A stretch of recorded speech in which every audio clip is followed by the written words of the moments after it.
pantalla, ¿ok? Pantalla 1, pantalla 2, muy bien. Entonces yo voy a hacer algo que me dijo María de los Ángeles ahorita en clase, y es lo siguiente. Voy a hablarles del colesterol, pero luego para poder explicarles bien, les voy a poner en grande esa figura para que lo entiendan, ¿ok? Entonces yo quiero hablarles de la síntesis de colesterol. Nos hablan de que el colesterol es muy malo. Vamos a ver qué tan malo es el colesterol, ¿ok? Muy bien. El colesterol, chicos, se aisló por primera vez de los cálculos biliares. Y el colesterol es una molécula que tiene 27 carbonos y proviene del acetato, o lo que nosotros conocemos como el acetil-CoA, ¿ok? Entonces, la síntesis de colesterol, chicos, se estudia en 4 etapas. Y, ojo, miren lo que está acá. La primera etapa está encerrada en rojo porque es la etapa más primordial, es la etapa más importante, es la etapa que vamos a aprender y que vamos a manejar, ¿ok? Es la que más vamos a analizar. Entonces, quiero volverles a repetir, en los cálculos biliares, el colesterol se encuentra en los cálculos biliares, de ahí es de donde lo aislamos. Es una molécula de 27 carbonos que proviene, ojo, del acetil-CoA, o lo que nosotros llamamos acetato, y se estudia en 4 etapas. Entonces, dentro de esas etapas, chicos, la primera etapa es cuando el acetil-CoA o el acetato se convierte en mevalonato. Y yo quiero contarles que esta síntesis del colesterol ni siquiera se da en la mitocondria, se da en el citoplasma, ¿ok? Se da en el citoplasma de las células hepáticas. Es decir, no necesita tanto problema para producirse. Es un proceso sencillo, ¿ok? Sin embargo, voy a hacer lo que me dijo la compañerita y me dijo, profe, crece la figura para poderla ver bien. Entonces, voy a hacer esto y voy a ponerlo así grandote, grandote, grandote, no importa que haya palabritas ahí. ¿Por qué? Porque me interesa que ustedes se aprendan ciertas cositas. Entonces voy a poner en grandes otra vez. Muy bien. ¿De qué es la primera etapa, chicos? Pues la primera etapa se encarga de convertir el acetil-CoA en mevalonato. Entonces yo quiero que ustedes se den cuenta y que piensen, ojo chicos, piensen en los cuerpos cetónicos. Ojo, ¿cómo era la síntesis de cuerpos cetónicos? Entonces les voy a hablar de la síntesis del colesterol. Tenemos un acetil-CoA. Viene otro acetil-CoA y por medio de una enzima que se llama la beta-cetoliasa, esa beta-cetoliasa me le quita la coenzima A al acetil-CoA, entonces ya deja de llamarse acetil-CoA y se llama un acetoacetil, un acetil. Entonces este acetil, ojo, que cogen y le quitan esta coenzima A y la regeneran, entonces me queda disponible para reaccionar. Entonces, ¿qué hace este carbono? Viene y se pega aquí del extremo terminal de este acetoacetil-CoA, es decir, se condensan 2 acetil-CoA.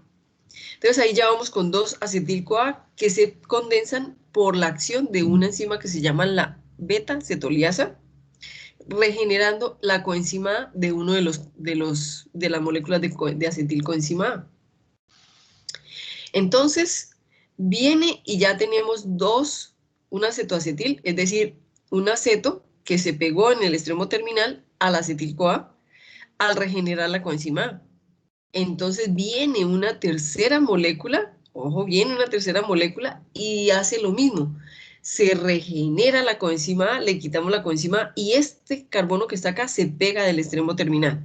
Entonces, al pegarse del extremo terminal, se forma una molécula que también la habían conocido ustedes, se llama la hidroximetilglutaryl-CoA y que se forma a partir de una enzima que se llama la hidroximetilglutaryl-CoA sintetasa porque se va a sintetizar la hidroximetilglutaryl-CoA. ¿Hasta ahí les he hablado de algo desconocido para ustedes o no?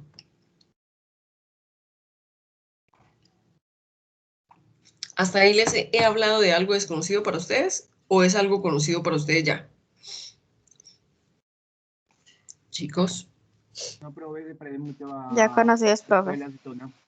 Así de sencillo. Es esta misma reacción hasta este punto es la misma de los cuerpos cetónicos. Entonces, en este momento la hidroximetilglutaril-CoA quiere decir que este proceso hasta este punto, no solamente el acetil-CoA es precursor del ciclo de Krebs, sino que también es precursor de los cuerpos cetónicos y es precursor del colesterol. Entonces tenemos el hidroximetilglutaril-CoA. En este punto es donde se especializa la vía. Viene un cofactor reducido, chicos, que actúa como agente, ¿cierto? Que actúa como agente reductor, es decir, él se oxida, ¿ok? Muy bien. Entonces, este señor, el cofactor, él se oxida reduciendo la hidroximetilglutaril-CoA y eso lo hace por mediación de una enzima que se llama la hidroximetilglutaril-CoA reductasa. ¿Por qué se llama hidroximetilglutaril-CoA reductasa? Porque vamos a reducir el hidroximetilglutaril-CoA que se formó. Entonces, al reducir el hidroximetilglutaril-CoA que se formó, bueno, se transforma en una molécula que se llama mevalonato. ¿Muy complejo lo que les acabo de explicar o no? ¿Muy complejo?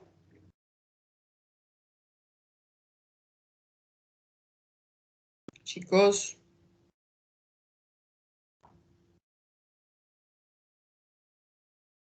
Hola, ¿por qué están tan calladitos? ¿O es que el frío me los entumeció?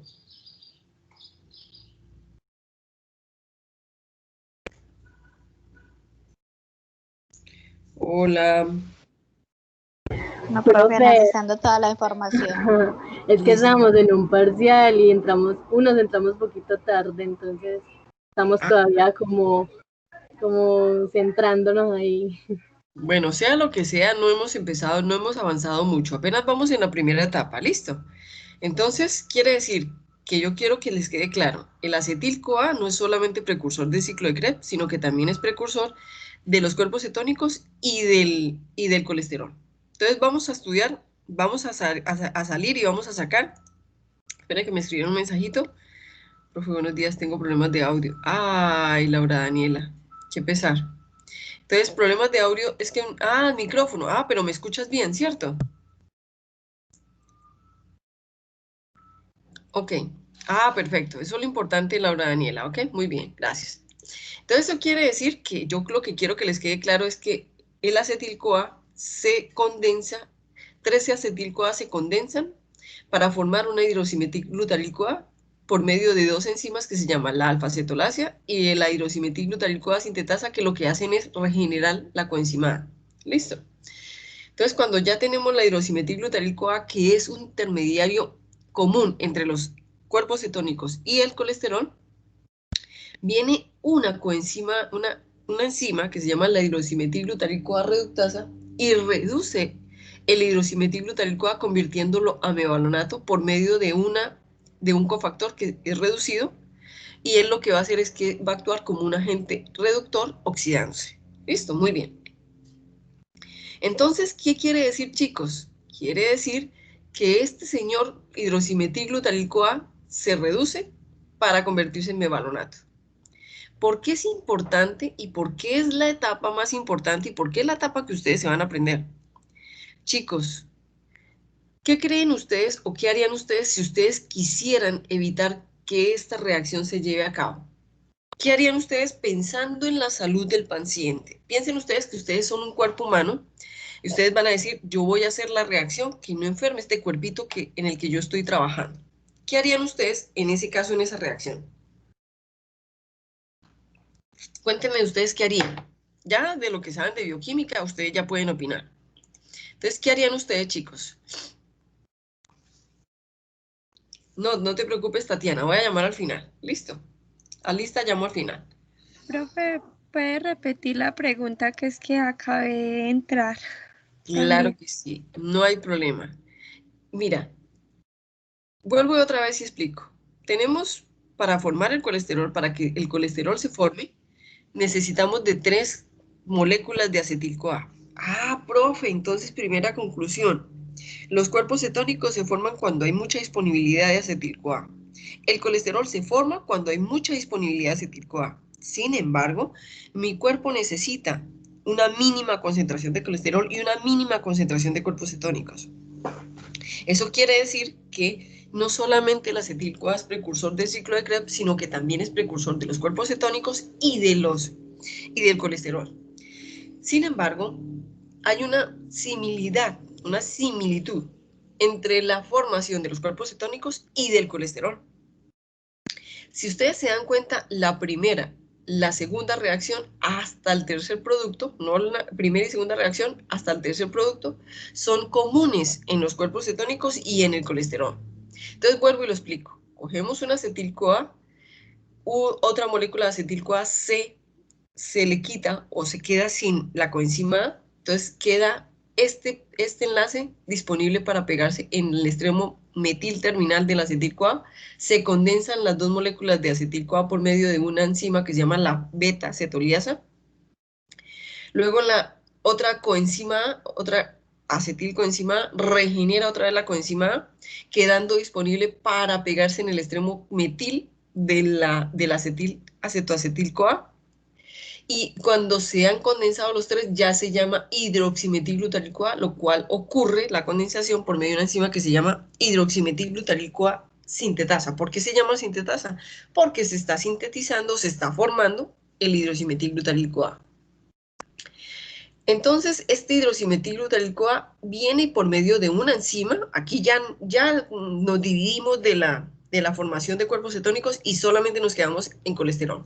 Entonces viene la hidroximetilglutaryl-CoA y se reduce por medio de una enzima que se llama la hidroximetilglutaryl-CoA reductasa y con mediación de un cofactor reducido que actúa como agente reductor, oxidándose. Entonces, al reducir la hidroximetilglutaryl-CoA la convierte en mevalonato. Recuerden que la primera etapa es cuando un acetil-CoA empieza a reaccionar hasta convertirse en un mevalonato. La pregunta que yo hice es, si ustedes con el conocimiento que ya tienen de bioquímica quisieran evitar que estas reacciones sin causar daño al cuerpo no se produzcan o no se lleven a cabo, porque les voy a contar por qué les estoy preguntando eso, porque la primera etapa es la principal, es la etapa más importante porque es la única que nosotros los seres humanos, los médicos del cuerpo de salud, el área de la salud puede intervenir.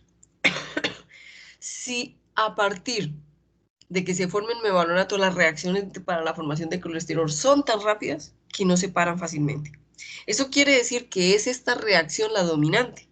Quiere decir que si yo en algún momento tengo que tratar a una persona para que no produzca colesterol, es a esta etapa la que tengo que intervenir. Es por eso que es la que nos vamos a aprender. Es por eso que es la que nos vamos a decir cómo la podríamos nosotros evitar sin hacerle daño al cuerpo. Entonces yo quiero que ustedes vean las reacciones y me digan, ¿ustedes cómo inhibirían que se produzca el mevalonato sin causar daño al cuerpo? Cuéntenme ustedes qué harían.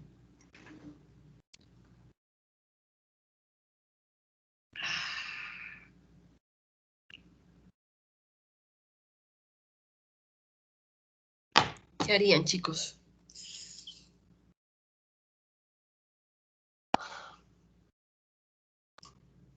A ver, quiero pensar que están pasmados.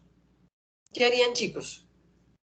Quitar la acetotiolasa.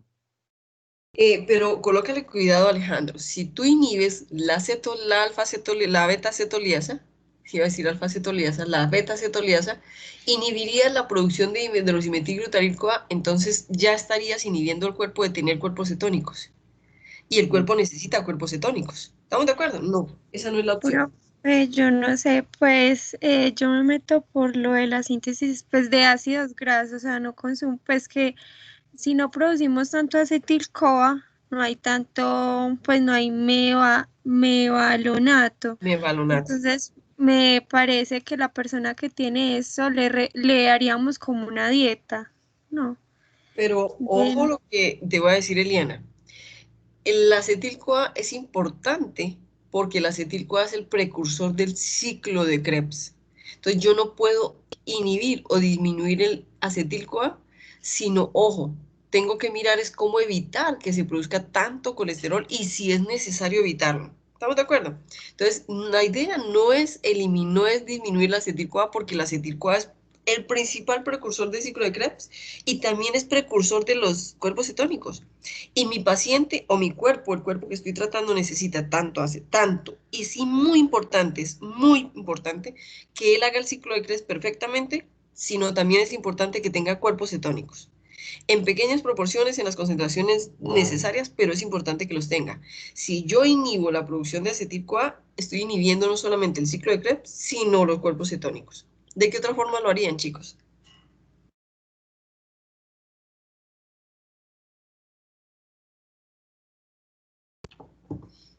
¿De qué otra forma lo harían?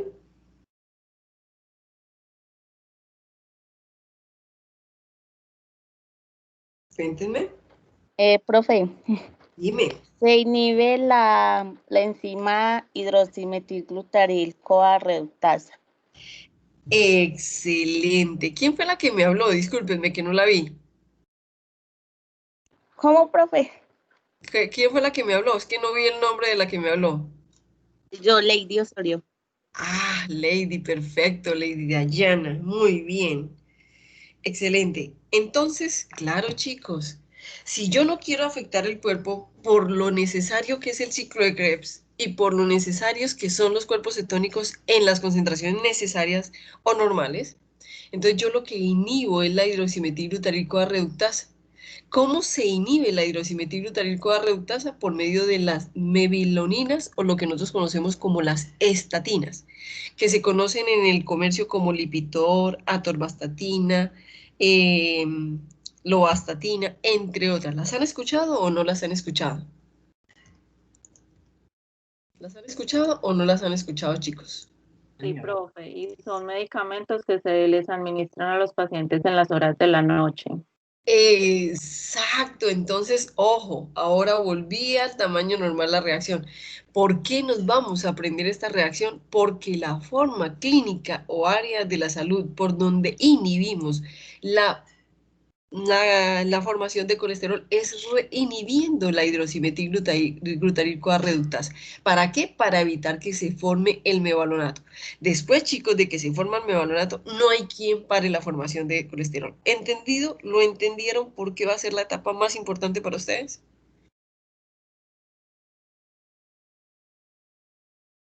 Muy bien. Entonces, ¿dónde ocurre la síntesis de colesterol? En el citoplasma de las células hepáticas. ¿Ok? Las enzimas que participas, todas están en la membrana del retículo endoplásmico, ¿ok? Entonces quiere decir que esta va a ser la reacción que vamos a parar, que vamos a frenar. ¿Cómo lo vamos a hacer? Por medio de la atorvastatina, la Lipitor, lovastatina, ojalá estatinas biológicas, ¿ok? Muy bien. Entonces, cuando yo inhibo la hidroximetilglutaril-CoA reductasa es cuando yo logro controlar la producción o formación de colesterol en un paciente. Ojo, solo y solo si es necesario. ¿Ha quedado claro por qué es la etapa más importante? Vuelvo y repito, ¿ha quedado claro? Muy bien. Entonces, espérenme que me escribió. Ok, perfecto, no hay problema. Muy bien. Entonces, eso quiere decir, chicos, eso quiere decir que vamos a pasar a la segunda etapa. Entonces, ya se produjo el mevalonato, ya no inhibimos la hidroximetilglutaril-CoA reductasa. Entonces, el mevalonato es una molécula de 6 carbonos. 1, 2, 3, 4, 5, 6. 1, 2, 3, 4, 5, 6. ¿Entendido? 6 carbonos. Eso quiere decir, chicos, que el mevalonato, que es una molécula de 6 carbonos, en la segunda etapa, se convierte a una molécula por descarboxilación, a una molécula de isoprenos activados. Profe, ¿me tengo que aprender estas reacciones? No. ¿Qué me interesa a mí? Que ustedes sepan que después de la primera etapa, después de la producción del mevalonato, no hay quien pare la producción de colesterol. ¿Por qué? Porque son reacciones rápidas, porque son reacciones que no son fáciles de parar o de inhibir. ¿Ok? Muy bien. Entonces tenemos el mevalonato que es de 6 carbonos. El mevalonato se descarboxila para producir isoprenos activados. Estos isoprenos activados son de 5 carbonos porque se descarboxiló, es decir, se le quitó un carbono. y se convirtió en unos isoprenos activados de 5 carbonos que son intermediarios muy inestables.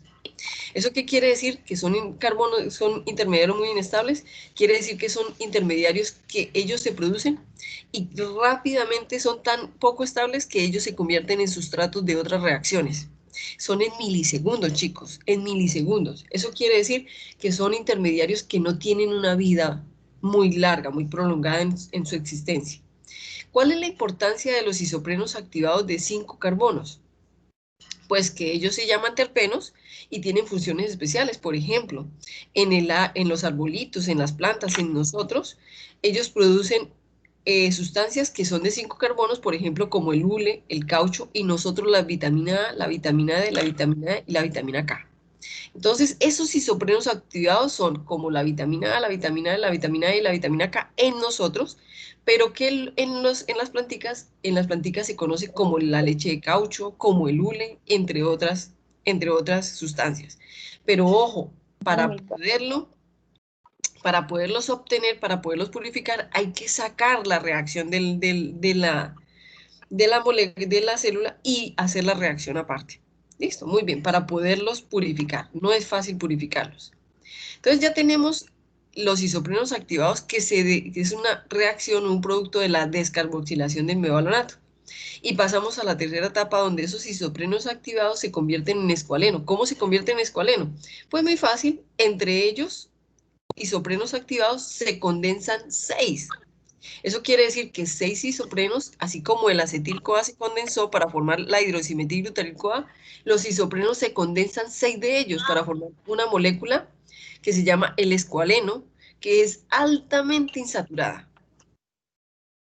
Entonces, señores isoprenos por 6 forman una molécula de 30 carbonos, que es una molécula lineal altamente insaturada, que si cogemos una plantica, como la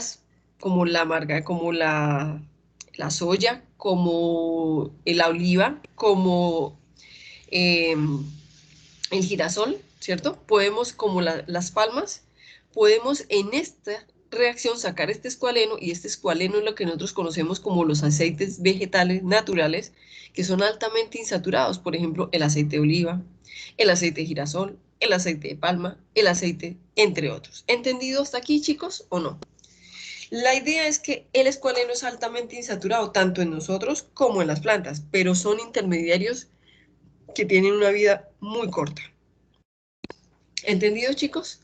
Entonces el escualeno tiene 30 carbonos, pero ustedes me van a decir, profe, pero tú me dijiste que el colesterol es una molécula de 27 carbonos. Eso quiere decir que para que el escualeno, que es lineal, se convierta en el colesterol, que es cíclico, quiere decir que en esa ciclación pierde 3 carbonos. Entonces la cuarta etapa se llama la ciclación del escualeno para convertirse en colesterol. En esa ciclación hay varias reacciones donde él se convierte en colesterol perdiendo 3 carbonos y quedando en 27 carbonos. Chicos, es muy difícil lo que les acabo de explicar. Muy complejo lo que les acabo de explicar. Profe, ¿me tengo que aprender las reacciones? No, para nada. No te tienes que aprender ninguna reacción. ¿Entendido? Lo que te tienes que aprender son las etapas. ¿Ha quedado claro lo que les acabo de explicar? Profe, una preguntita. Claro. ¿Cuántos carbonos pierde el escualeno para en sí convertirse en colesterol? 3 carbonos. Gracias, profe. 3 carbonos. El escualeno son 6 isoprenos de 5 carbonos. Entonces 6 por 5, 30, ¿cierto? Y cuando se cicla, se descarboxila 3 veces. Entonces pierde 3 carbonos y queda convertido en lo que nosotros conocemos como el colesterol, que es de 27 carbonos. ¿Listo? Compañeritos, ¿ha quedado claro o no? Bueno, muy bien. Entonces, ¿cuál es la etapa importante? Esta. ¿Cuál es la enzima que nosotros podemos inhibir? La hidroximetilglutaril-CoA reductasa. ¿Cómo la inhibimos? En el citoplasma de las células hepáticas se inhibe con las estatinas. ¿Cómo se llaman las estatinas? Lipitor, atorvastatina, lovastatina, todo lo que se termine en tina. ¿Listo? Muy bien. Entonces, eso quiere decir que, profe, ¿y el colesterol es importante? Claro, chicos, el colesterol es importante. Mi cuerpo tiene que tener colesterol, primero que todo porque es importante para el desarrollo y el crecimiento. Pero resulta que cuando nosotros tenemos el colesterol por medio de unas enzimas que se llaman las ciclooxigenasas, que en los libros se consiguen como COX, ¿cierto? COX, ciclooxigenasas, ellos hacen hidroxilaciones.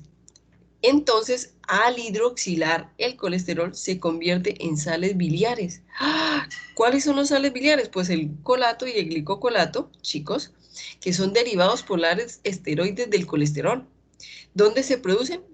Como yo les acabo de decir, en el hígado. ¿Dónde se almacenan los ácidos biliares? En la vesícula biliar. ¿Y dónde se excretan para ser utilizados? En el intestino delgado. Eso quiere decir, chicos, que el colesterol es el encargado de producir las sales biliares, que son las encargadas de solubilizar las grasas que yo consumo en la dieta, para que cuando esas grasas que yo consumo en la dieta lleguen al intestino, vuelvan y se conviertan en ácidos grasos o moléculas sencillas que mi cuerpo pueda absorber y metabolizar. ¿Acabaron de entender lo que les acabo de explicar? ¿Entendieron o vuelvo y lo repito? Repítalo, por favor. Claro que sí, con mucho gusto, Alejandro. Otra vez, ya formamos el colesterol, no hay problema. El paciente ya formó el colesterol, sea hipercolesterolémico o sea normal, él ya formó el colesterol. El colesterol es muy importante porque el colesterol es una molécula que necesitamos para el desarrollo, flexibilidad de la piel, humedad de las membranas, y no solamente para eso, para el desarrollo de moléculas nuevas. Entonces, el colesterol, cuando se hidroxila por medio de ciclooxigenasas, que en los libros se conocen como COX, ¿cierto? Por medio de esas hidroxilaciones, el colesterol se convierte a las sales biliares. ¿Cuáles son las sales biliares? Pues el colato y el glicocolato. El colato y el glicocolato son las sales biliares que solubilizan en el intestino a las grasas que nos comemos en la dieta y que gracias a esa solubilización se convierten en ácidos grasos, moléculas sencillas para ser absorbidas al torrente sanguíneo. Entonces, ¿dónde se producen las sales biliares? En el hígado, porque todo se da en las células del hígado. ¿Dónde se almacenan? Las almacena en la vesícula biliar y las excreta al intestino, donde son usadas para solubilizar las grasas de la dieta. El colesterol, chicos, es precursor de la progesterona. ¿Cuál es la progesterona? Pues la hormona que regula los cambios fisiológicos en el embarazo. Pero ojo, la progesterona en hombres y mujeres es el precursor de los andrógenos, como la testosterona, y de los estrógenos en la mujer, como el estradiol y las estronas. ¿Qué importancia tienen los andrógenos y los estrógenos? Pues promueven el desarrollo de las características sexuales. Ahora, la progesterona también es precursora de los mineralocorticoides. ¿Como cuál, profe? Pues como la aldosterona. ¿Cuál es la aldosterona? Pues ustedes ya saben cuál es la aldosterona. Es aquella molécula que regula el equilibrio electrolítico, ¿sí o no? Ya habíamos hablado de ella. ¿Cómo lo hace? Regulando la concentración de sodio y de cloro, ¿cierto? A partir de otras moléculas. Muy bien. Profe, la progesterona también es precursora de los glucocorticoides, claro, como el cortisol. ¿Y qué importancia tiene el cortisol o los glucocorticoides? Pues chicos, aumenta la gluconeogénesis, eso quiere decir que activa el glucógeno e inhibe y disminuye la proporción de grasa en el cuerpo. ¡Ah! Profe, pero entonces el colesterol es una molécula que tiene muchos beneficios. Entonces, ¿por qué a mí me dicen que yo tengo que disminuir el colesterol? No es disminuir el colesterol, chicos. Nunca las moléculas son malas. Ni las lipoproteínas, ni los LDL son malos. Lo que es malo es el exceso y el origen de ese tipo de grasas. Entonces, ¿qué tengo que hacer yo? Comer grasas buenas para que mi colesterol sea lo más líquido posible, lo más insaturado posible, de manera tal que las moléculas que formen mi cuerpo sean benéficas para mi cuerpo. Pero ojo, no debo quitarle el colesterol ni la grasa a mi dieta. ¿Por qué? Porque es importante, porque miren todo lo que él deja de producir. Ahora, ¿recuerdan ustedes que nuestras mamás cuando éramos niños nos daban aceite de hígado de bacalao? Pues claro, nos estaban dando aceite de hígado de bacalao porque es especialista o rico en vitamina D3. Pero, ojo chicos, nosotros no necesitamos que nos den vitamina D3, necesitamos al solecito, porque el solecito coge el colesterol y lo convierte en vitamina D3. Solamente con que salgamos y nos pongamos Ay, espérenme un momentico, nos pongamos al sol, estamos produciendo la vitamina D3. ¿Estamos de acuerdo? Pensé que estaba adentro. Muy bien. Entonces quiere decir, chicos, que el colesterol es supremamente necesario, sí. Es supremamente importante, sí. Que lo que yo tengo que cuidar es qué grasa estoy consumiendo yo para formar ese colesterol que mi cuerpo necesita. ¿Hasta aquí ha quedado claro o no? ¿Hasta aquí ha quedado claro? Entonces vuelvo y le resumo. En el hígado, el colesterol es promotor de los ácidos biliares y de los ácidos biliares primarios y de los ácidos biliares secundarios. ¿Cuáles son los ácidos biliares primarios? Pues el colato y el glicocolato. ¿Cómo se forma el colato y el glicocolato? Pues muy fácil. Los ácidos biliares son chenodesoxicólico y cólico, que por medio de las oxigenasas que yo les mostré a ustedes, se unen con los aminoácidos taurina y glicina y se forman el ácido taurocólico, que se llama alcolato, o el ácido glicocólico, que se llama glicocolato. Y esas son los ácidos sales biliares. Ahora, los ácidos biliares secundarios son enzimas, que son de las bacterias de la flora intestinal, que son el litocólico y el desoxicólico, pero son secundarios. ¿Dónde actúan ellos? En el intestino delgado. ¿Entendido, chicos? Profe, entonces, ¿por qué a mí me diabolizan tanto el colesterol? Si es tan importante. Chicos, ¿quedó claro lo que les acabo de explicar o no?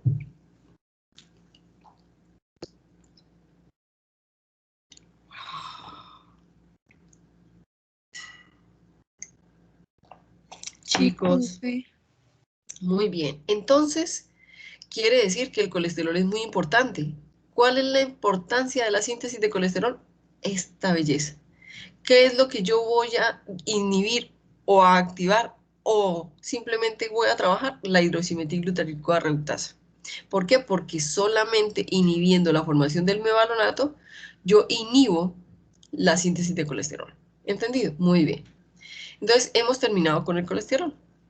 Ahora vamos a pasar con otras moléculas que son familiares y se llaman las lipoproteínas, que son encargadas del transporte de los ácidos grasos en la sangre, en el fluido sanguíneo. ¿Listo? Muy bien. Entonces, yo quiero contarles a ustedes que las lipoproteínas son... Yo quiero que ustedes me digan qué significa para ustedes una lipoproteína. ¿Qué les dice esa palabra? Ustedes ya saben mucho de bioquímica. Entonces, ustedes ya saben mucho de eso. Díganme qué significa para ustedes las lipoproteínas. ¿Qué significa, chicos?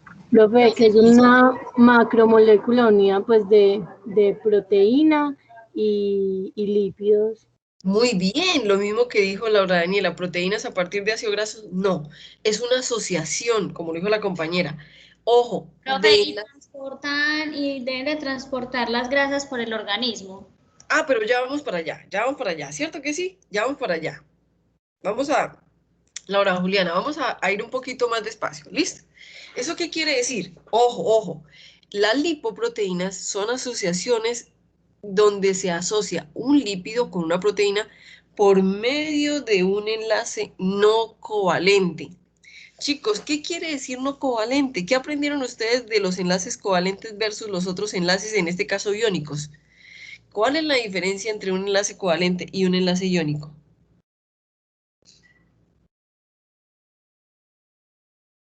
¿Cuál es la diferencia?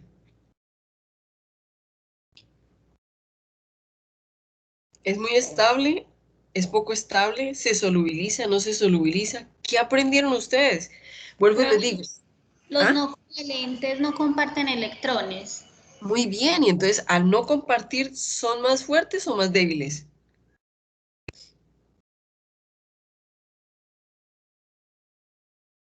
Ah, los pusieron a pensar, ¿no? Profe, más débiles no. Muy bien, excelente, así es. Muy bien, Laura Juliana, son más débiles. ¿Eso qué quiere decir? Que son moléculas de asociaciones de lípidos con proteínas que no son necesariamente súper fuertes, sino que son solubles, ¿ok? Ahora, depende de su composición.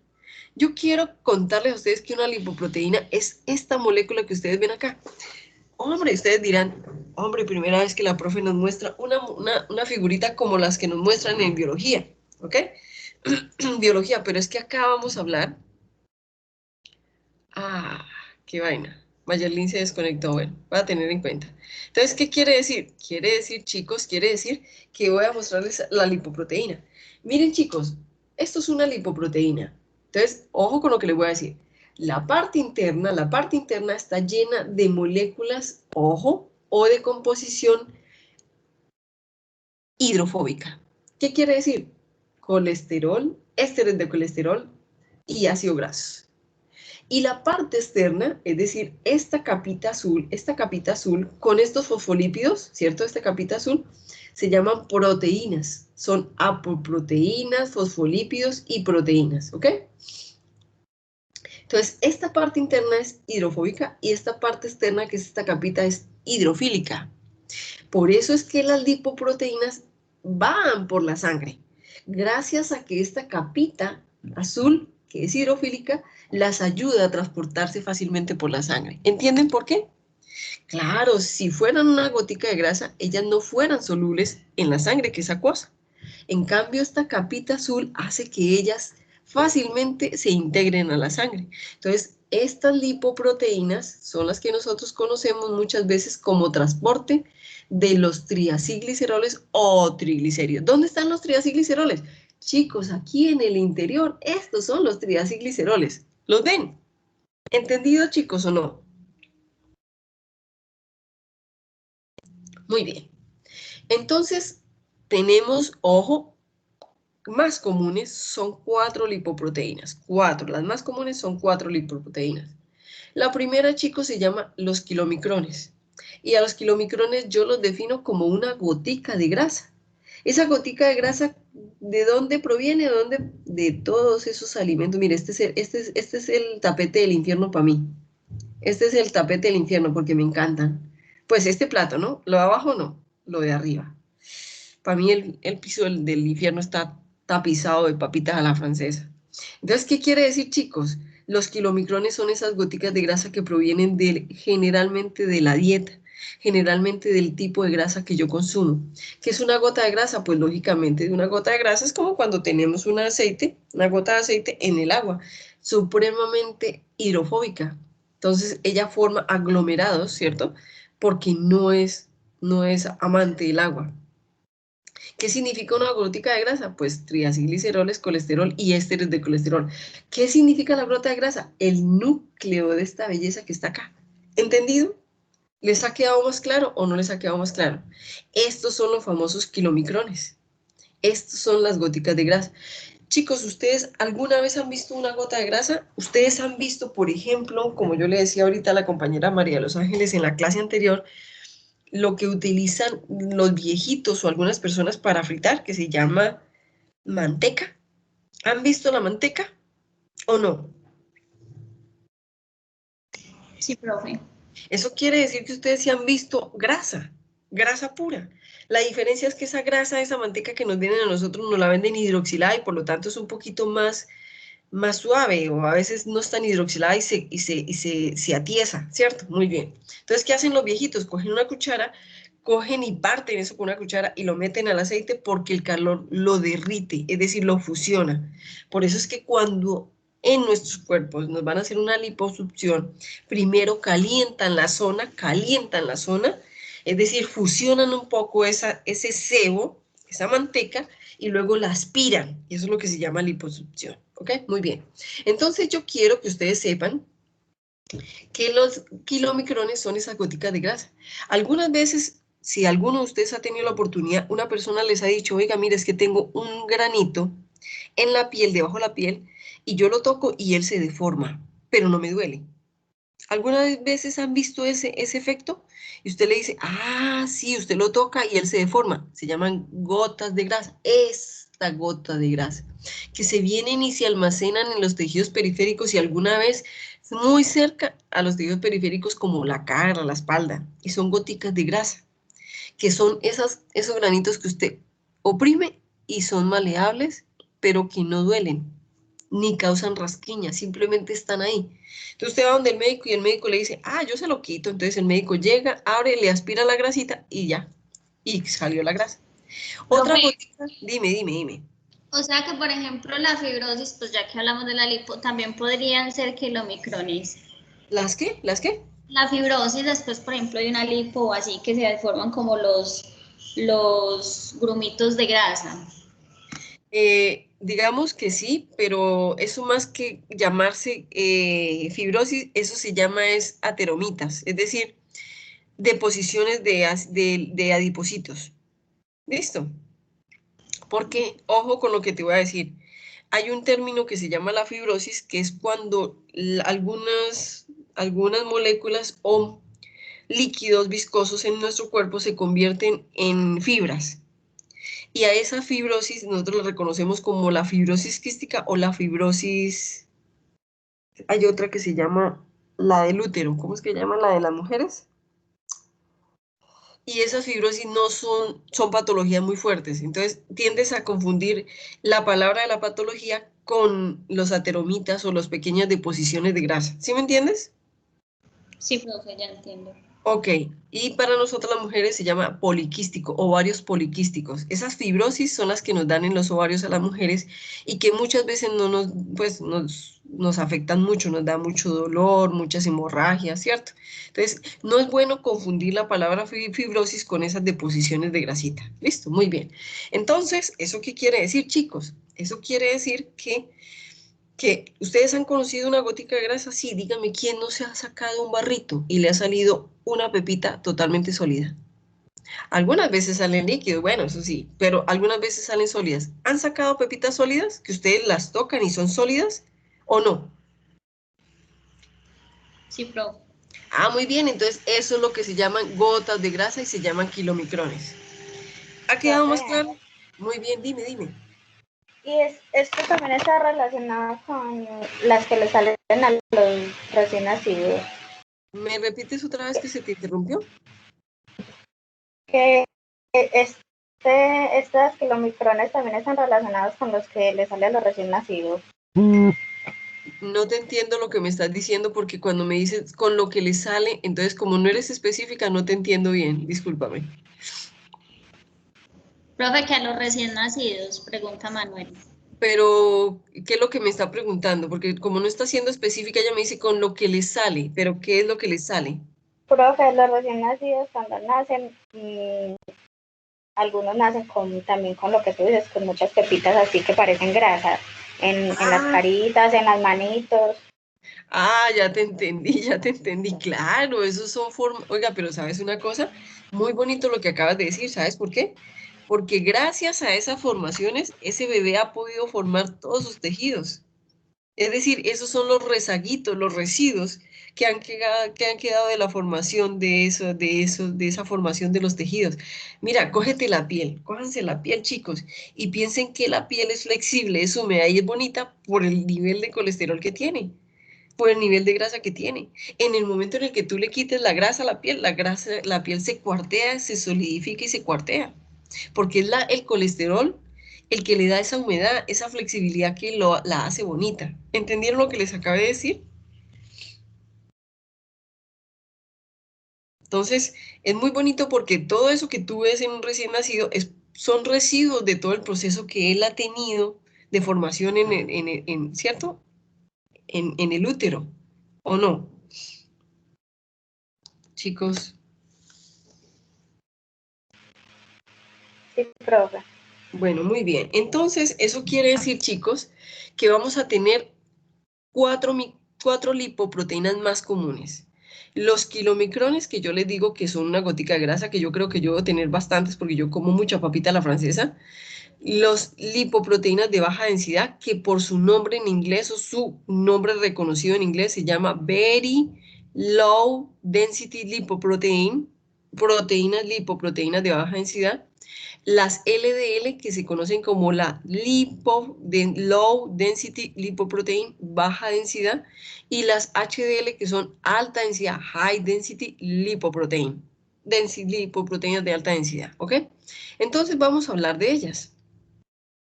¿Cuál es la función de las lipoproteínas? Ojo, las más comunes son 4, no son las únicas. Y ojo con lo que les voy a decir que se me olvidó decirles acá. Las lipoproteínas es una asociación de lípidos con proteínas, como ustedes lo dijeron, pero a pesar de que hay muchas otras lipoproteínas en el cuerpo, tenemos la clasificación, o le decimos exclusivamente lipoproteínas a estas 4 más comunes. ¿Por qué? Porque son las que cuantificamos y que sabemos que van en la sangre. Y por eso ellas son las más comunes y es a ellas las que les decimos lipoproteínas. No es porque en el cuerpo no haya más, es porque ellas son las más comunes de todas. ¿Entendido? Muy bien. Entonces, ¿cuál es la función de estas lipoproteínas donde estos son ésteres de colesterol, triacilgliceroles o triglicéridos, como ustedes lo conocen, y colesterol aquí adentro y aquí afuera son apoproteínas o proteínas, ¿cierto? Entonces, y fosfolípidos, claro está. Entonces, ¿qué quiere decir? ¿Cuál es su función? Transporte, así de sencillo. Entonces, la función de las lipoproteínas es transportar moléculas lipídicas de unos órganos a otros en el medio acuoso que es el plasma. ¿Por qué? Ah, profe, porque esta coracita de proteína, que puede ser delgadita o puede ser gruesa, hace que ella se pueda transportar en el medio acuoso que es la sangre. Entonces coge todo lo que esté adentro y lo transporta. Así de inteligente es mi cuerpo, chicos, que él sabe que para transportar una molécula hidrofóbica en un medio acuoso, tiene que ponerle algo que lo ayude a ser transportada. Entonces, ¿eso qué quiere decir? Ojo, chicos, en un estado de ayuno normal, en el plasma humano tiene 4 clases de lipoproteínas. En estado normal tiene 4 clases. En el periodo post-absortivo, es decir, después de la absorción, aparece una 5ª clase que son los kilomicrones.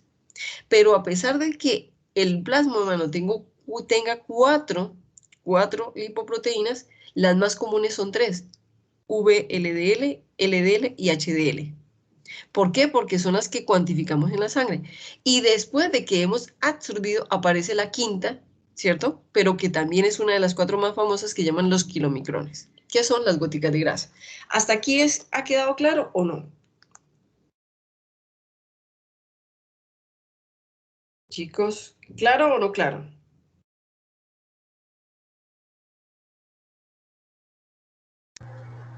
Profe, buenos días. Sí, ay, es que no tenía como audio ni nada. Sí, señora, sí, ya quedó claro cómo está. Muy bien, gracias a Dios. Me alegra mucho que estés acá. Listo, muy bien. Entonces, ¿eso qué quiere decir, chicos? ¿Eso qué quiere decir? Y es así de sencillo. Entonces, como ya sabemos cuáles son las lipoproteínas, vamos a ver qué es lo que ellas hacen y cuál es su función y cómo se reconocen las unas con las otras. Listo, muy bien. Entonces es así.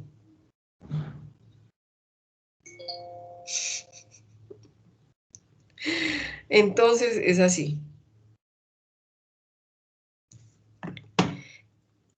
Dice, las 4 lipoproteínas más comunes. Las primeras, los kilomicrones. Ojo, que se producen después del periodo post-absortivo. Es decir, son las goticas de grasa que se liberan, ¿cierto? Se liberan después de todo eso. Entonces, ¿cuáles son los kilomicrones? Yo les dije que son goticas de grasa. ¿Cuál es su función? Transportan y digieren lípidos. Ojo, son de menor densidad. ¿Por qué? Ojo, chicos. Les voy a hablar de algo. Quiero que vean esta moleculita y piensen. Cuando ustedes en su casa, bueno, los que hayan podido, ¿han colocado alguna vez carne magra en agua? ¿Alguna vez alguien ha cogido y ha picado carne magra, sin grasa, y la ha colocado en agua? ¿Qué pasa? Díganos qué pasa, cuéntenos qué pasa. Carne magra. Empieza a cambiar el color, se pone como blanca. Muy bien, pero ¿qué hace? ¿Se precipita o se queda flotando?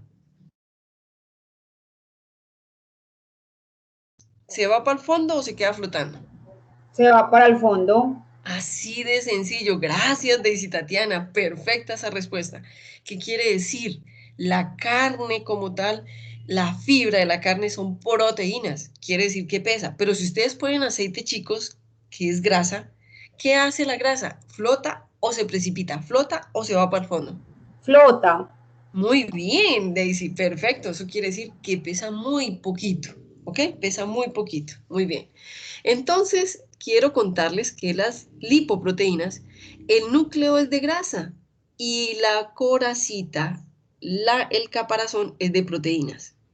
Entonces, un kilomicrón es 98-99% grasa o lípidos, triglicéridos, que están aquí en el interior. Eso quiere decir que en un kilomicrón, esta capita que la hace ir por la sangre, que la ayuda a ir, transportarse por la sangre, es del 1 o del 2%. La pregunta es, ¿quién pesa más? ¿Pesa más esto que está adentro, que es la grasa, o pesa más lo que está afuera, que son las proteínas?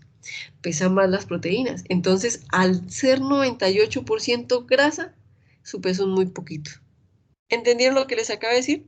¿Por qué? Porque la grasa pesa poco, la proteína pesa mucho más, pero al ser tan poquita proteína versus 99-98% grasa, el peso de las lipoproteínas es muy poco. ¿Entendieron o no?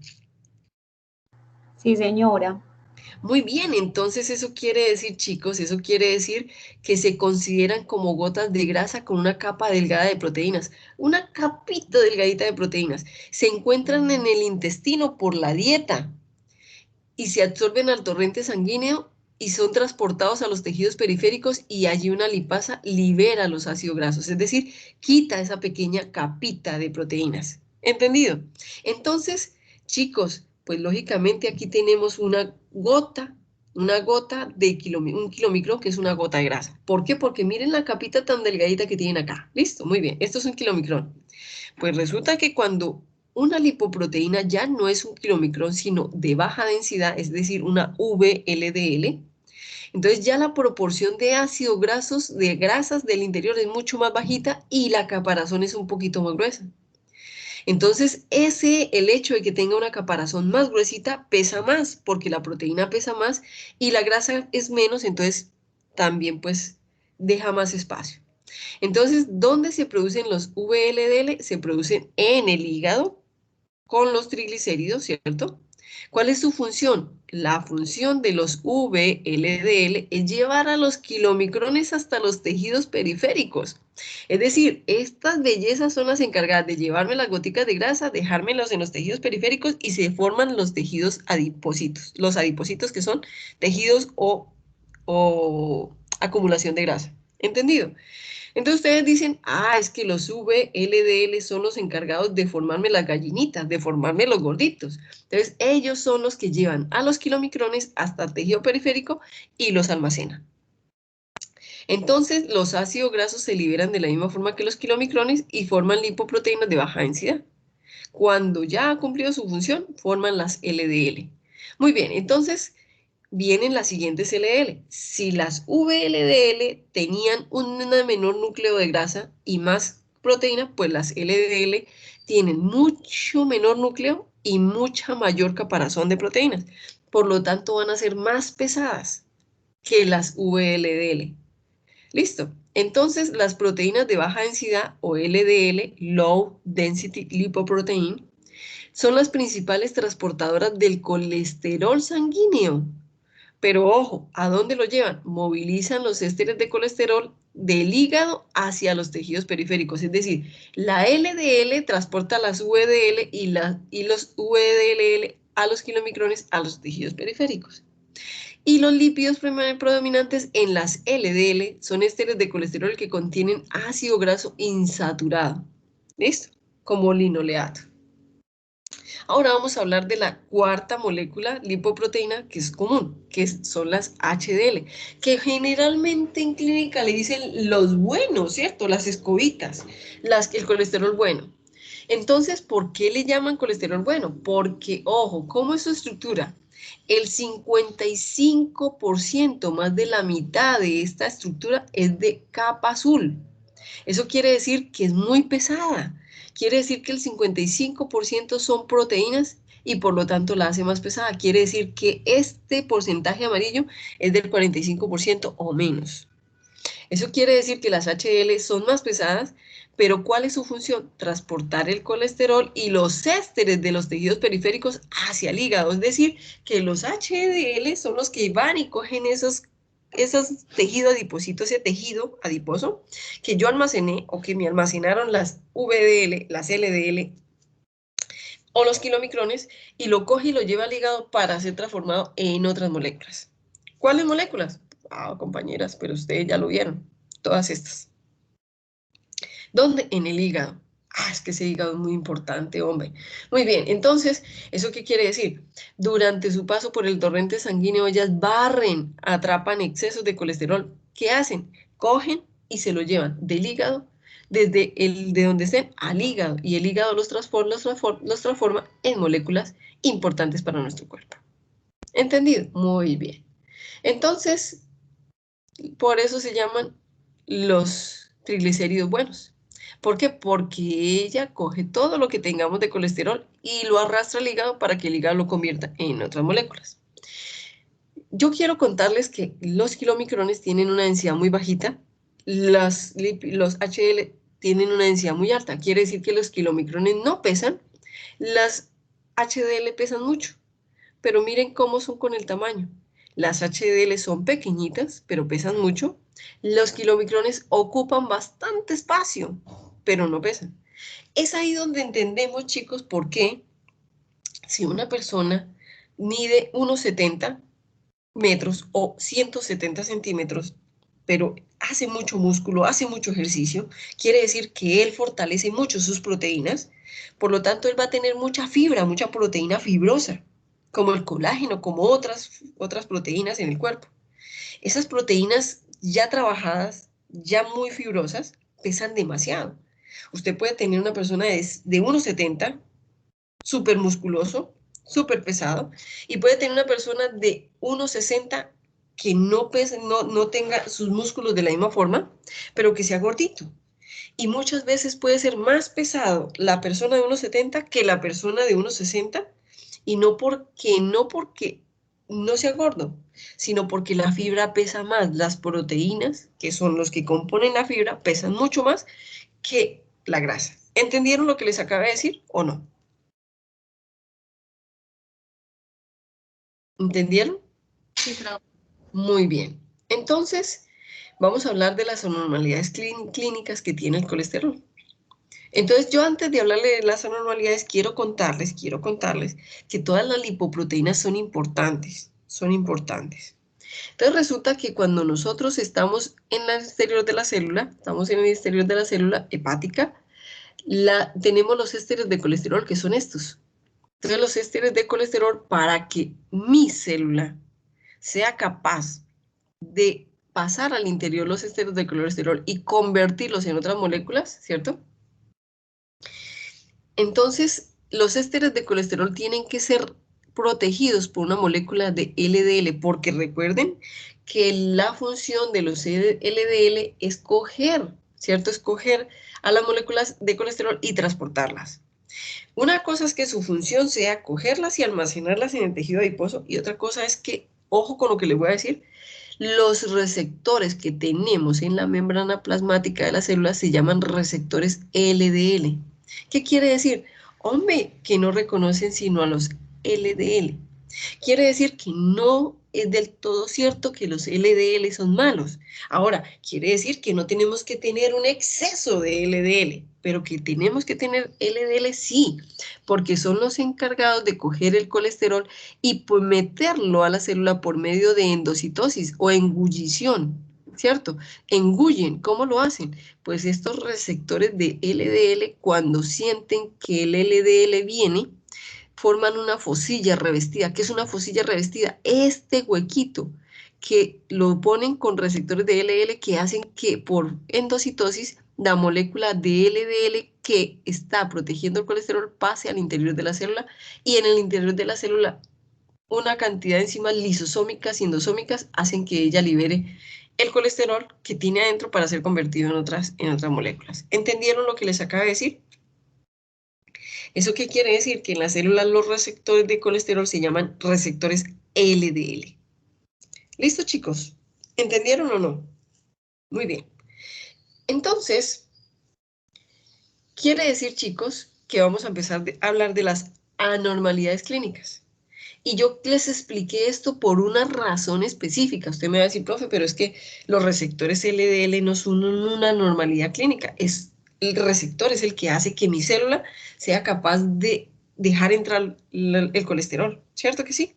Entonces vamos a hablar de las anormalidades clínicas. Y las anormalidades clínicas quiere decir que, ojo, el colesterol, a pesar de ser una molécula que es potencialmente dañina, que me la han diabolizado berracamente, que me dicen, ojo, no coma tanto colesterol, es importante. Es importante porque si no tuviéramos el colesterol, no tenemos todas las demás moléculas que mi cuerpo necesita y que son importantes. Muy bien. Entonces, eso quiere decir que es una molécula que es potencialmente dañina, pero porque es potencialmente dañina, lo que es dañino es el exceso. ¿Estamos de acuerdo? Entonces, el colesterol es necesario para el crecimiento y desarrollo celular. Todo lo que es recuperación de la piel, todo lo que es cicatrización, todo lo que es desarrollo, todo lo que es... Eso se necesita el colesterol. Entonces, altas concentraciones de colesterol en sangre y tejidos produce una acumulación del colesterol o de la grasa en las arterias y a eso le llamamos ateromas, que es lo que obstruye las venas, ¿cierto? Y nosotros le llamamos a esos ateromas que obstruyen las venas a arteriosclerosis. ¿Qué ocasiona? ¿Qué ocasiona? Miren chicos, aquí está. Miren la fotico aquí abajo. Esto que ustedes ven, esta capita sebosa o esta capita mantecosa, son ateromas, es decir, depósitos de grasa, que si esto se tapa, interrumpe el flujo sanguíneo, que si hace un huequito pequeño, pues lo que va a pasar de sangre es muy poquito. ¿Entendieron qué es la arteriosclerosis? ¿Sí o no, chicos? ¿Me lo puedes repetir? Otra vez, Alejo, ¿me repites? No, profe, ¿me lo puedes repetir? Claro que sí, Alejo. Voy a volverlo a decir. La arteriosclerosis es que hay alta concentración de colesterol o de ácidos grasos en la sangre y en los tejidos. Entonces, como hay alta acumulación, nosotros depositamos, como acuérdate que el colesterol es hidrofóbico, él no se almacena, él no se va por la sangre porque es acuoso. Entonces, se depositan en las venas. Entonces, esa acumulación, y aquí creo que, ya entendí, aquí hay un error. No es en las arterias, es en las venas, chicos, es en las venas. Disculpen, aquí hay un error. Entonces, esa acumulación en las venas, yo lo estoy diciendo y lo estaba viendo, pero no lo que, se llaman arteromas. ¿Estamos de acuerdo? Ateromas. Entonces, esas ateromas son estos depósitos. Mira Alejandro, mira la foto. Mira que hay una capita de grasa o de sebo o de manteca que está taponando la sangre. ¿Sí la ves o no la ves? Es más, venga, yo te muestro, es más fácil, Alejo, y es mucho más fácil así, te lo voy a mostrar así. Usted coloca en el buscador, miren, se lo voy a poner allá para que usted lo vea, ateromas, y coloca ateromas y coloca imágenes. Y es mucho más fácil porque mira, ¿sí lo ves? Es un depósito de grasa que me va a disminuir el lúmeno, la luz por donde fluye la sangre. Mírenlo, acá está más diciente, ¿sí lo ves? Esto es grasa. Son grasas. Miren qué es lo que puede ocasionar un ateroma. Mira, donde una vena o una arteria se me tape. Mira, ¿qué pasa con la sangre? Pues no fluye igual. Entonces mi corazón va a tener que bombear muy rápido para poder hacerle resistencia a esto y que la sangre pueda fluir. ¿Sí me entiendes o no me entiendes? ¿Ahora sí ya me entiendes? Sí, profe, ya. Mire una vena, mire la grasa, para que la veas en fotos. ¿Estamos de acuerdo? Entonces, ojo, esto es lo que yo debo evitar que mi cuerpo haga. Pero resulta que eso no necesariamente es evitable. Porque es que resulta que yo no decidí ser hipercolesterolémico familiar, ¿cierto que sí? Entonces vamos a seguir en la clase. ¿Entendiste cómo lo puedes ver? Muy bien. Es que esta foto no es tan diciente, oiga, ¿sabes qué? Lo voy a cambiar. Gracias, Alejo, me diste una idea. Muy bien, entonces, ¿eso qué quiere decir? Eso qué quiere decir que, ojo, los ateromas es lo que ocurre, lo que ocasiona la arteriosclerosis. La arteriosclerosis es simplemente cuando las ateromas se acumulan en las venas y en las arterias y hacen que la sangre no pueda fluir. Listo, muy bien. Entonces, ¿cuáles son las alteraciones o las anormalidades clínicas debido a las lipoproteínas más conocidas? La primera, pues, se llaman hipercolesterolemias primarias. Y ojo con lo que les voy a decir, es un trastorno enzimático o de receptores. Profe, razón que me hablaste de los receptores aquí. Es que, hombre, cuando es genético, y ojo con lo que les voy a decir, una hipercolesterolemia primaria ni siquiera es genético y es autosómico dominante. ¿Qué quiere decir autosómico dominante? Ustedes que ya saben tanto, cuéntenme ustedes qué quiere decir. ¿Qué quiere decir autosómico dominante? No quiere decir nada, chicos.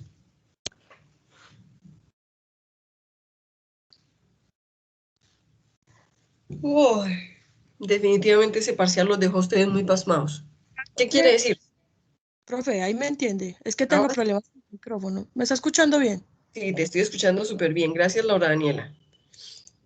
Ese autosómico dominante es que tiene usted como una mutación de un gen y domina sobre lo recesivo. Es decir, que si usted hereda ese gen, va a heredar, tiene la enfermedad, por decirlo así.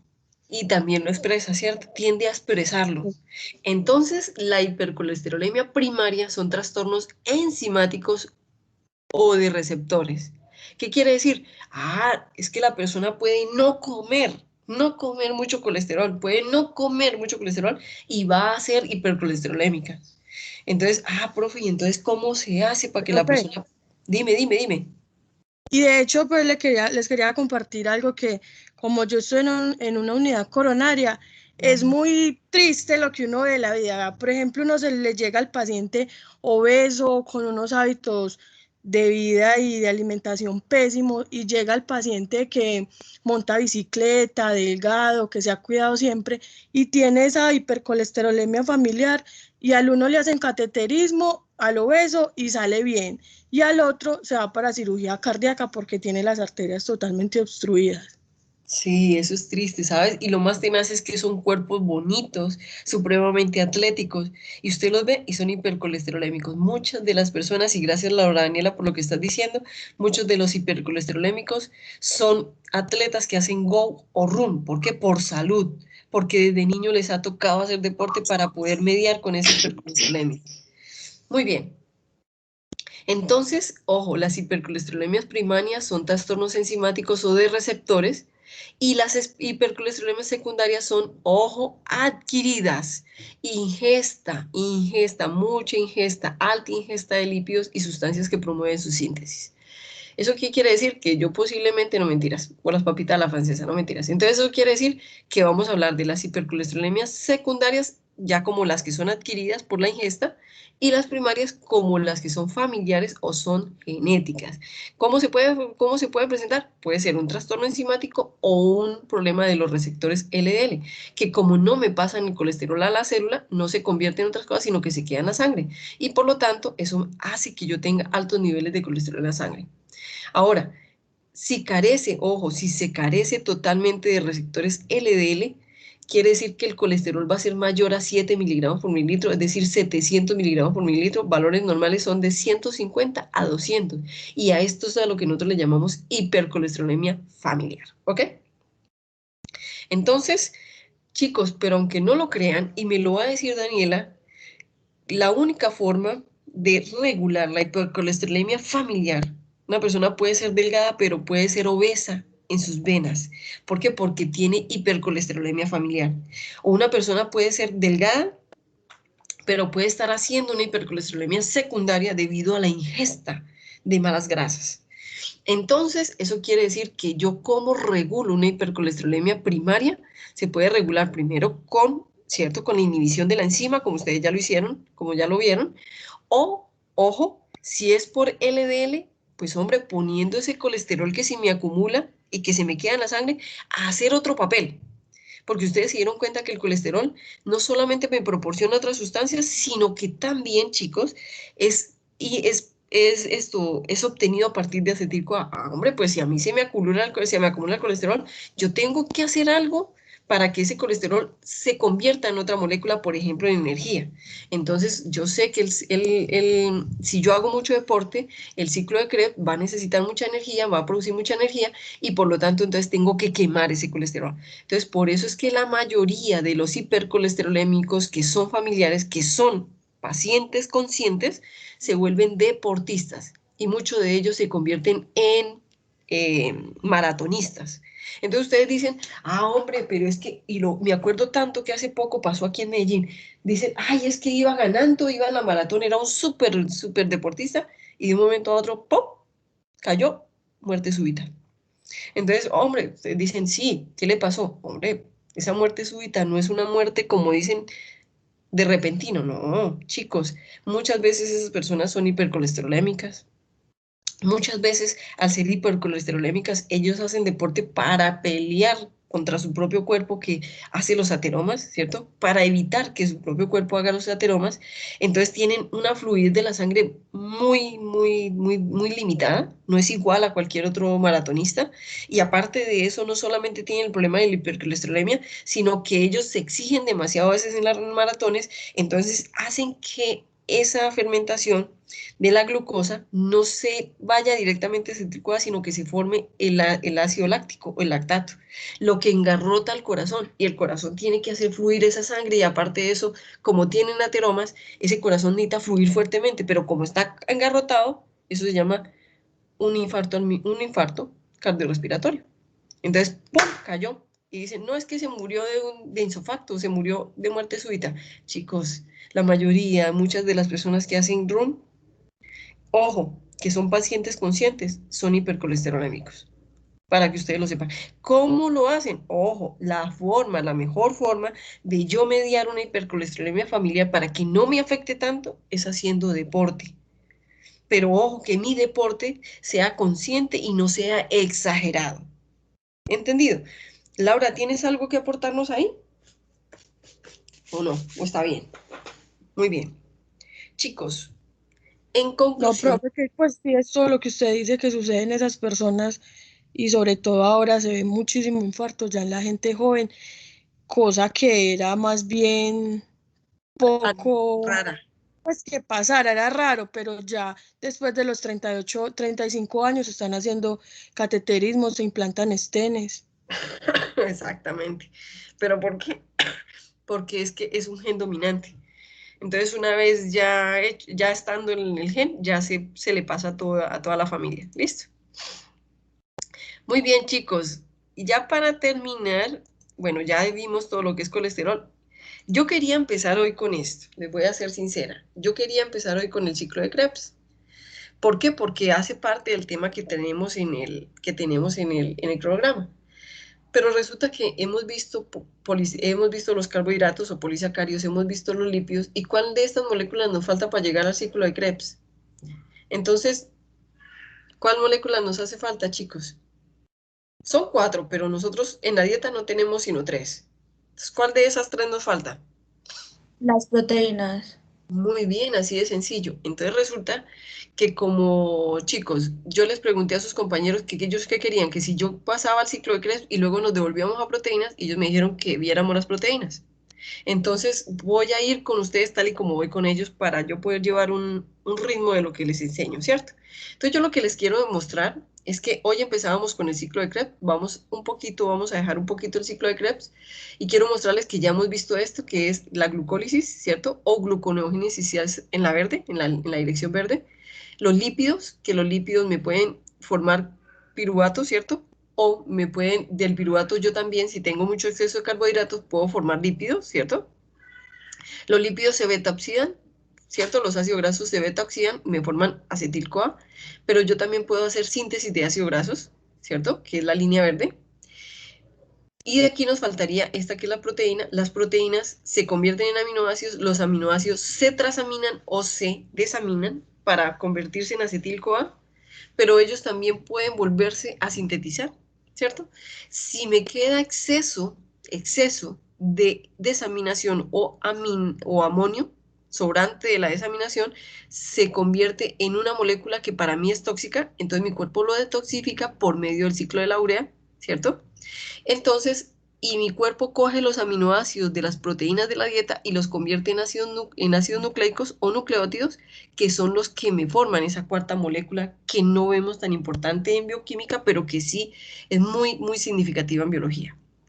Entonces, hasta este momento vamos en este mapa y nos quedaría faltando solamente entrar al ciclo de Krebs. El ciclo de Krebs me va a producir los cofactores reducidos que entran a la fosforilación oxidativa por medio del cual se produce la energía y respiramos. ¿Estamos de acuerdo? Entonces, en este momento hemos visto esta y vamos a entrar a esta parte. ¿Quedó claro o no quedó claro? Entonces, para un mayor resumen, hemos visto esto, hemos visto llegamos acá, el acetil-CoA, cuerpos cetónicos, colesterol, esteroides, ¿cierto? Síntesis de ácidos grasos, y nos faltaría este pedacito y este pedacito. Vamos entonces a ver este pedacito. ¿Listo? ¿Sí o no? Bueno, muy bien. Entonces, voy a cerrar este y vamos a entrar al catabolismo de las proteínas, que es esta belleza. Ok, muy bien. Entonces, solamente, chicos, no se me asusten, no se me asusten. Voy a enseñarles, en esta diapositiva se me puede ir el resto de la clase, para que nos quede claro.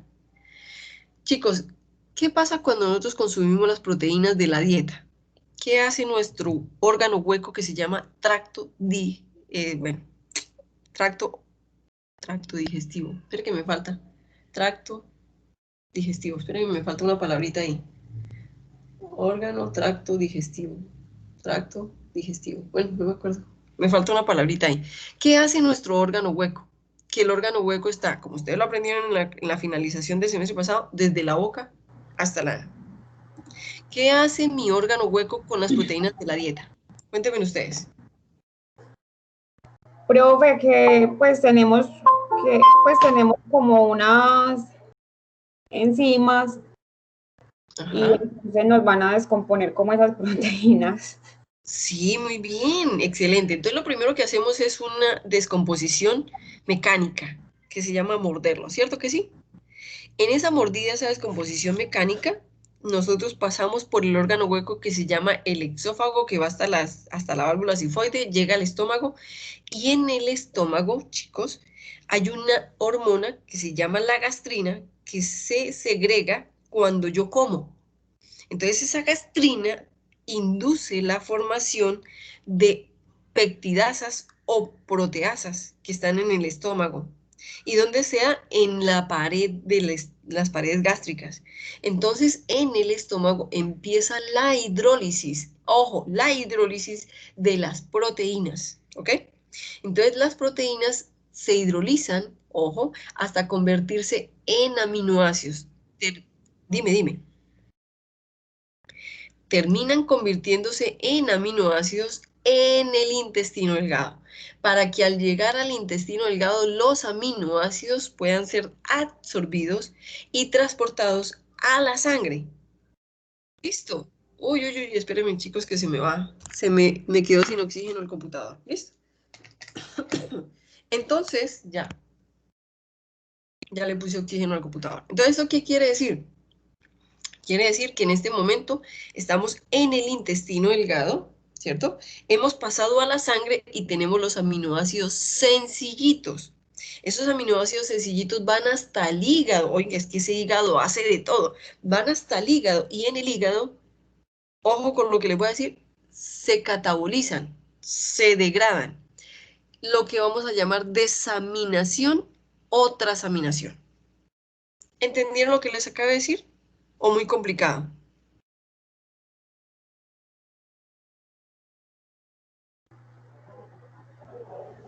Profe, Dime. ¿podría repetir por favor eso último? De Claro. que llegan al hígado. En el hígado, ojo, para degradarse, en las células hepáticas se degradan, se catabolizan, se oxidan con una reacción que se llama desaminación y transaminación. ¿Entendieron lo que les expliqué? Simplemente, la sangre lo lleva hasta el hígado, en las células hepáticas, cómo se oxidan, cómo se degradan, cómo se catabolizan los aminoácidos con desaminación y transaminación. ¿Entendiste? ¿Ahora sí me entendiste? Sí, profe, gracias. Bueno, perfecto. Entonces vamos a ver qué es la desaminación y la transaminación. ¿Y qué queda? Entonces, ojo, la desaminación de un aminoácido se da en la mitocondria de las células hepáticas, en el hígado, como ustedes lo ven, en las células hepáticas, y se divide en 3 etapas. Ojo, son simultáneas, Entonces, la primera se llama transaminar, la segunda se llama desaminar, y la tercera se llama la degradación del esqueleto carbonado. Entonces, son simultáneas. ¿Por qué? Cojo el amino, la parte amina del aminoácido, y la transfiero a otra molécula. O simplemente se la quito. La desaminación es que se la quito. Es decir, queda sin la parte amina. Y como ya le quité la parte amina, me queda un esqueleto carbonado. Me queda un esqueleto carbonado. Se lo voy a explicar aquí en esta reacción. Es mucho más fácil. Entonces, quiero que ustedes que sepan que son 3 etapas. Transaminación, se llama transferencia o transformación. No, transformación no. Transferencia o quitarle el grupo amino. Entonces, transferencia del grupo amino, desaminarla, quitárselo y degradación del cuerpo carbonado. Entonces, yo quiero que ustedes piensen en un aminoácido común y corriente y les traje el glutamato. Entonces, aquí está el glutamato, ¿ok? Este es el glutamato. ¿Por qué se llama glutamato? Aquí tiene la parte amina, la parte ácido carboxílica, el H y el radical que hace que él sea el glutamato. Hasta aquí hemos entendido, ¿cierto? Entonces, este glutamato como aminoácido o como cualquier otro aminoácido tiene la parte amina. Entonces lo primero que voy a hacer es transferir este grupo amino a un cetoácido. Profe, ¿cuántos cetoácidos tenemos en el cuerpo? Muchos, compañeritos. El primero se llama acetil-CoA, el segundo se llama metamalonil-CoA, el tercero se llama glutaryl-CoA, el 4 y así sucesivamente. Todos los intermediarios del ciclo de Krebs son alfa-cetoácidos.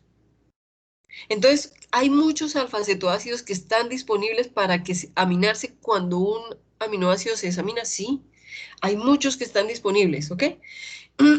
Entonces, cogemos la parte amina del glutamato y se la transferimos a un alfa-cetoácido. ¿Eso qué quiere decir? Transaminación. Pero como le quité la parte amina, se llama desaminación. Y al quitarle la parte amina, pues me queda el cuerpo carbonado sin la parte amina y se llama esqueleto carbonado. ¿Entendieron lo que les acabo de explicar o vuelvo y se los explico?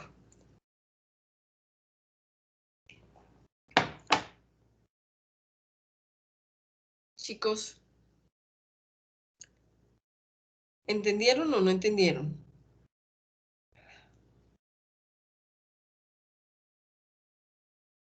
¿Me entendieron los 3 procesos o vuelvo y se los explico? Simplemente díganme, profe, no entendí, profe, entendí. La idea es que ustedes entiendan perfectamente. ¿Listo? Profe, ¿lo podría repetir, por favor? Claro, con mucho gusto. Muy bien, entonces es así. Son 3 etapas. ¿Dónde ocurre? En la mitocondria de las células hepáticas. Entonces, lo primero es que cojo de cualquier aminoácido, en este caso le estoy mostrando el glutamato, cojo la amina, la parte amina del aminoácido y se la transfiero a otra molécula que se llama un alfa-cetoácido, que en el cuerpo tenemos muchos. Entonces, cojo la parte amina y se la transfiero a un alfa-cetoácido. Se llama transaminación porque le transferí la parte amina. Se la desaminé porque le quité la parte amina. Entonces, son simultáneas, son simultáneas. Entonces la transaminé, transferí el grupo amino y le quité el grupo amino. Al quitarle el grupo amino me queda el esqueleto carbonado sin el grupo amino. ¿Entendieron? Ahora sí, ¿lo volvieron a entender o no? Sí, profe. Sí, profe. Muy bien. Entonces, resulta que cuando yo le quito la parte amina al glutamato, se lo pegué a un alfa-cetoácido, él hace un alfa-aminoácido. Entonces, estos son aminoácidos esenciales y estos que se forman en mi cuerpo se llaman aminoácidos no esenciales. ¿Entendieron esa diferencia o no? Sí, profe. Pero resulta que a veces no hay cetoácidos disponibles, entonces me va a quedar amonio o amoníaco disponible. Entonces, esta molécula es tóxica para mi cuerpo, ¿ok? Entonces ya sabemos que va a quedar amoníaco cuando no hay muchos alfa-cetoácidos para transaminar, entonces me va a quedar amonio. Simplemente me va a quedar el esqueleto carbonado y este esqueleto carbonado del glutamato se llama alfa-cetoglutarato. Ah, profe, pero el alfa-cetoglutarato hace parte del ciclo de Krebs. Claro, ya tiene función, ya tiene una función específica en el cuerpo. Va para el ciclo de Krebs y hace formación de energía y respiración. ¿Estamos de acuerdo? Entonces, todos los esqueletos carbonados de los aminoácidos tienen una función, que cuando se desaminan ya tienen una función biológica. Ahora, ¿qué es otra cosa importante? Para que esta reacción se dé, yo necesito una enzima que se llama aminotransferasa. ¿Por qué se llama aminotransferasa? Porque estamos transfiriendo la parte amina desde el aminoácido que ingerí en la dieta a un alfa-cetoácido. Entonces, las enzimas se llaman aminotransferasa. Y la del glutamato, la aminotransferasa específica para el glutamato se llama glutamato deshidrogenasa. Entonces yo les hago una pregunta, ¿qué pasa si este aminoácido no fuera el glutamato sino el aspartato? ¿Cómo se llamaba la aminotransferasa? ¿Cómo se hubiera llamado la aminotransferasa?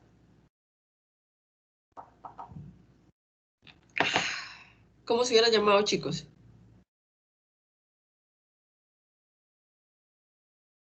Voy a volvérselos a repetir. Para que esta reacción de desaminación-transaminación se dé, necesito una enzima que se llama aminotransferasa. ¿Por qué se llama aminotransferasa? Porque estoy transfiriendo el grupo amino a un alfa-cetoácido disponible. Entonces, la aminotransferasa especial o específica para el glutamato se llama glutamato deshidrogenasa. Si este aminoácido no fuera glutamato sino aspartato, ¿cómo se llamaría la aminotransferasa específica de esta reacción? Aspartato transferasa o deshidrogenasa. Aspartato deshidrogenasa. Así de sencillo. ¿Muy difícil, chicos? ¿Muy difícil? Así de sencillo. Entonces, para terminar la clase, vamos a ver esta reacción aquí arriba. Esta reacción aquí arriba. Y en la próxima clase volvemos a comenzar en esta misma diapositiva. Chicos, aquí está el glutamato. Yo lo ingerí. Eso quiere decir que ingerí carne, y ojalá de bovino, que es la que tiene bastante glutamato. ¿Listo? Entonces, yo no consumo mucha carne de bovino, ¿ok? Entonces, simplemente les digo que es rica en glutamato. Entonces, ¿eso qué quiere decir? Consumí el aminoácido glutamato. El aminoácido tiene esta parte amina, que es este puntico, esta bolita azul con dos hidrógenos. ¿Sí la ven? Este aminoácido. Entonces, ¿qué hace mi cuerpo? Lo va a desaminar y a transaminar. Entonces, cuando lo desamina, quiere decir que le quita la parte amina para transferirla. Esa parte amina tiene dos vías.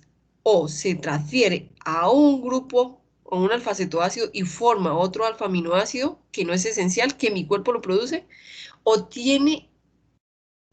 se desamina y como no hay alfa-cetoácido, se produce el amoníaco o el grupo, el ion amonio, que es tóxico para mi cuerpo. Entonces mi cuerpo lo detoxifica, llevándolo a la urea o convirtiéndolo en urea en el ciclo de la urea. ¿Hasta ahí es entendido lo que les acabo de explicar? Es decir, ¿qué pasa con la parte amina? Se transfiere, ¿cierto?, a un alfa-cetoácido produciendo un alfa-aminoácido nuevo, o simplemente queda en exceso y para mi cuerpo es tóxico, entonces mi cuerpo para detoxificarlo lo convierte en urea y lo saca por el ciclo de la urea. Ya lo desaminé, entonces me quedó el esqueleto carbonado. Este esqueleto carbonado del glutamato se llama el alfa-cetoglutarato. Esta molécula ya tiene una función en el cuerpo que se llama ser intermediario del ciclo de Krebs. Pero resulta que si yo necesito más glutamato, mi cuerpo necesita glutamato y ya lo gastó todo, entonces el alfa-cetoglutarato vuelve y se amina y vuelve y se convierte en glutamato y así sucesivamente se llama un ciclo, un ciclo, un ciclo, un ciclo. ¿Lo entendieron, chicos? ¿Lo entendieron? ¿O no? Profe, Dime. entonces la urea es la que regula todo esto. Entonces, si hay, por ejemplo, problemas como a nivel renal, esto se tiende a acumular. Uy, clarísimo que sí. Bueno, primero que todo, Laura, la urea no regula este proceso, ¿cierto? La urea es un producto de desecho de la desaminación y la transaminación. Entonces, la urea simplemente lo que me regula es que el ion amonio no se me acumule en el cuerpo. Eso es lo que regula la urea, el ciclo de la urea. ¿Estamos de acuerdo? Por ahí, empezando por ahí. ¿Listo? Sí, sí. Entonces, ¿qué fue lo otro que me dijiste? Discúlpame. ¿Qué fue lo otro que me dijiste? Que entonces, o sea, la urea lo regula, ¿cierto? Sí. Entonces me hablaste del sistema renal. Y cuando él está acumulado, pero hay problemas en la eliminación, ahí es donde causa daño. Sí, claro, porque ya lo vamos a ver en la detoxificación, que si no se elimina, nos causa una cantidad, nos intoxica perfectamente. ¿Qué significa el amonio? Se llaman hiperammonemias. ¿Cómo se ve un paciente con hiperammonemias? Se ve amarillo, como si tuviera bilirrubina Eso es alta. lo que hacen los pacientes cuando están en urgencias dialíticas. Entonces, Sí, así de sencillo, Laura, eso es exactamente eso. Tú nos vas a ayudar mucho en eso, ¿cierto, Laura? Exactamente, eso es lo que pasa. Sí, claro que sí, aunque no, yo no sé mucho de eso, Laura. Yo creo que en ese sentido tú sabes más, pero tú me enseñas. Y yo también estoy dispuesta a aprender, siempre estoy dispuesta a aprender. Entonces quiere decir que sí, esto lo que regula es la detoxificación de mi cuerpo, es decir, que tanto mi cuerpo permite no intoxicarse con los residuos de esa desaminación y transaminación. Y yo para terminar la clase hoy, chicos, les quiero contar esto. Hay un principio metabólico general, que no solamente lo hacen las reacciones metabólicas, no solamente lo hace mi cuerpo, nosotros también lo hacemos. Miren el principio metabólico general, dice, las biomoléculas, ¿cuáles son las biomoléculas? Las proteínas, los lípidos y los carbohidratos. Las biomoléculas se transforman en el menor número de pasos en un metabolito de la ruta principal. ¿Qué quiere decir? Buscan la vía más fácil, buscan la vía más sencilla, buscan la vía que tenga menores pasos. O ustedes me van a decir, yo les voy a poner un ejemplo. Si ustedes quieren ir, digamos, en la UPB, quieren ir de la UPB a Robledo, ¿ustedes qué camino cogen, chicos? ¿Cuál es el camino que ustedes escogen? ¿El que les parece más largo? ¿El que les parece más demorado? ¿El que les parece más lineal, más directo? ¿Cuál cogen ustedes? Respóndanme en esa preguntita. El más directo, no. Así de sencillo, pues resulta que todas las biomoléculas hacen exactamente lo mismo, buscan el camino con menos reacciones posibles. ¿Por qué? Porque esa es la naturaleza, así de sencillo. ¿Entendido, chicos? ¿Entendido? Bueno. sí, profe. Entonces, hasta aquí vamos a dar la clase, voy a parar la grabación. No les prometo tener la grabación muy rápido.